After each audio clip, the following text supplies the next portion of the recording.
Welcome to the podcast. If you'd like to listen to an ad-free version of this episode and all of our episodes, then search True Crime Today Premium Plus on Apple Podcasts and press subscribe. That's our premium channel where all of our ad-free and advanced episodes live, all in one place. True Crime Today Premium Plus. Search it on Apple Podcasts and press subscribe. Even try it for 3 days free. You're about to take a deep dive into one of the biggest true crime cases in the universe. Or, at least, on our part of the planet. From the Hidden Killers podcast and True Crime Today. In the late summer of 1989, Beverly Hills found itself at the center of one of the most gruesome and perplexing crimes in recent memory. Inside the walls of a grand mansion on Elm Drive, Jose and Kitty Menendez were found brutally murdered, shot at close range, their bodies riddled with bullets. It was a scene so violent, so shocking, that it shook even the most seasoned detectives. Beverly Hills, a place of luxury and privilege, was now the setting of a brutal crime that would soon captivate the entire nation. The murderers, it turned out, were not strangers or hired hitmen. The killers were the couple's own sons, Lyle and Erik Menendez. The murders themselves were shocking, but what followed over the next 3 decades became a legal saga that raised questions about justice, abuse, and the very nature of truth. The brothers' defense was nearly as unimaginable as the crime itself. They claimed years of horrific sexual and emotional abuse at the hands of their father, Jose Menendez, drove them to commit the killings in a desperate act of survival. It was a defense that split the court of public opinion. Many saw the brothers as nothing more than greedy, entitled sons who killed their parents to inherit their fortune. Others believed that behind the walls of the Menendez mansion, a far darker story had played out for years, one of unspeakable abuse and fear, culminating in the tragic murders. More than 3 decades have passed since that night, and while the brothers have spent years behind bars, the case has remained a point of fascination. Today, new evidence has come to light, raising questions about the legitimacy of their convictions. Los Angeles District Attorney George Gascon has reopened the investigation into the Menendez case, reviewing evidence that could potentially reshape the entire narrative of what happened that night in 1989. At the heart of this new development is a letter, written by Erik Menendez when he was just 17 years old, that could change everything.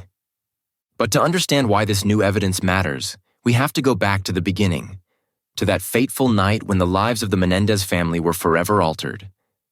The day started like any other in the affluent Beverly Hills neighborhood.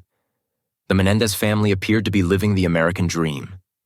Jose Menendez, a successful and powerful executive in the music industry, had built a life of wealth and status.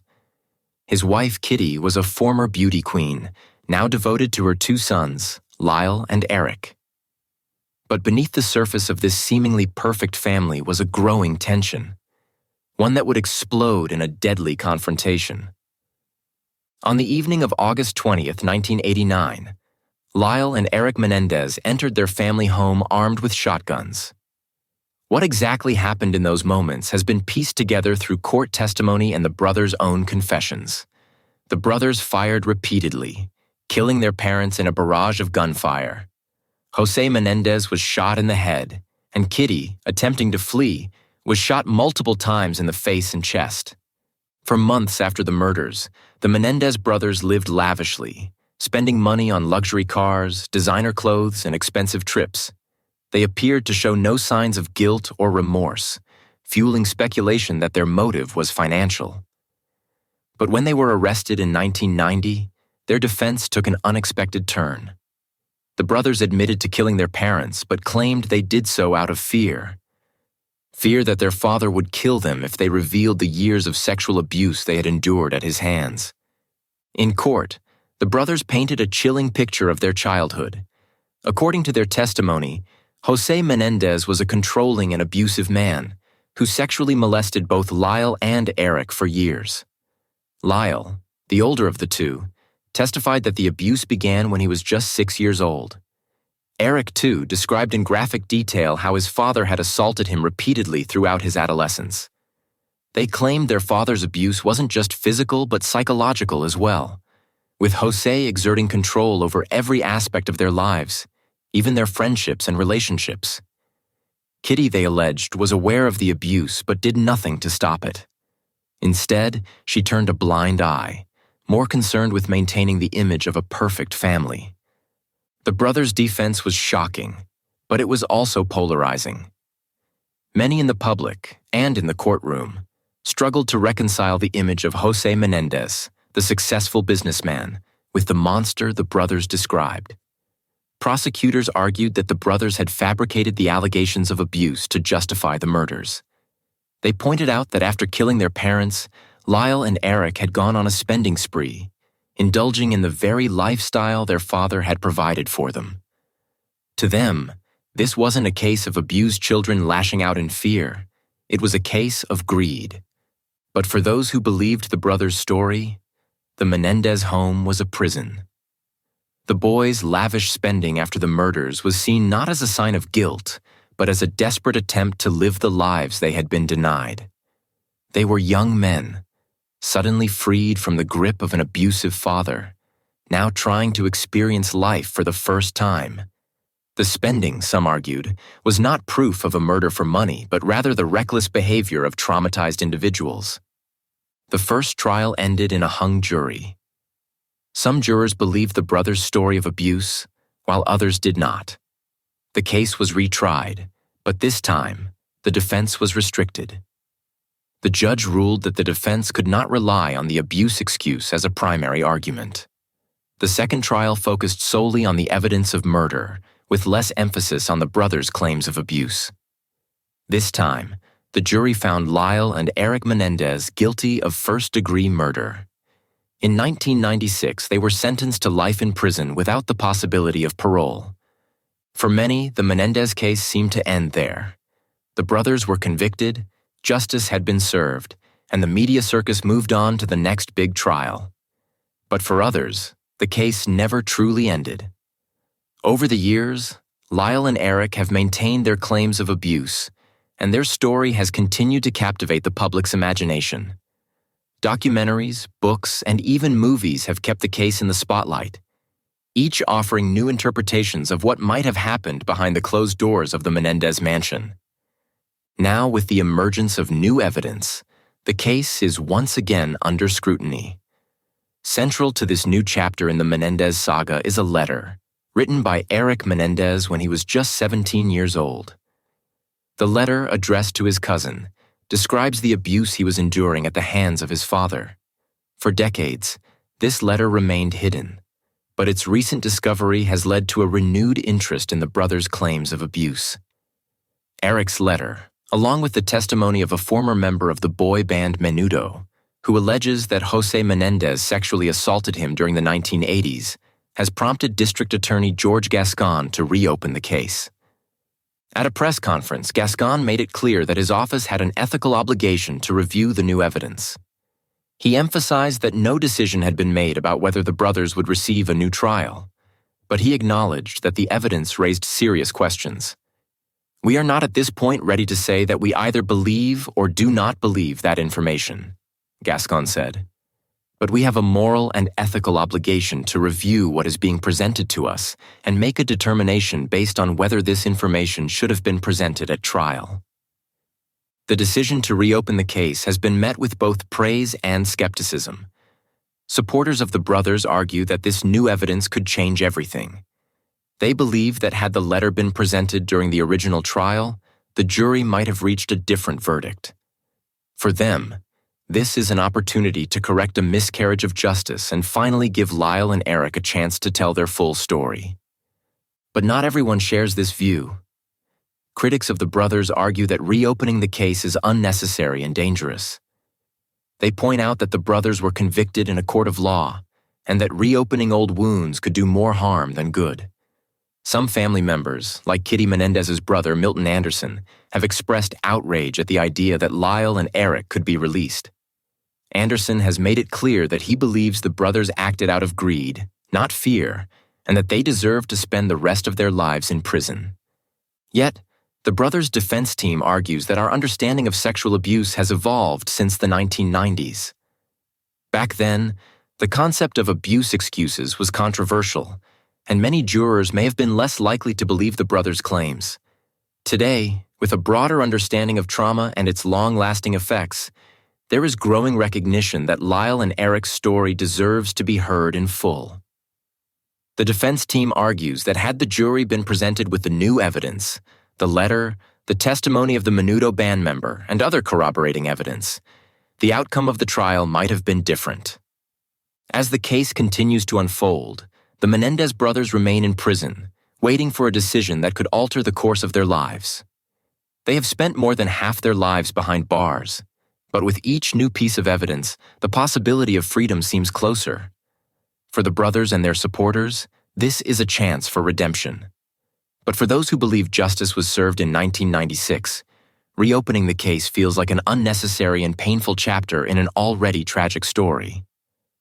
What happens next is in the hands of the Los Angeles District Attorney's Office. George Gascon and his team will continue to review the evidence, weighing the claims of abuse against the facts of the case. If the evidence is deemed credible, the brothers could be resentenced or even granted a new trial. If not, they will likely remain in prison for the rest of their lives, their story a closed chapter in the annals of American criminal history. But this case has never truly felt closed, has it?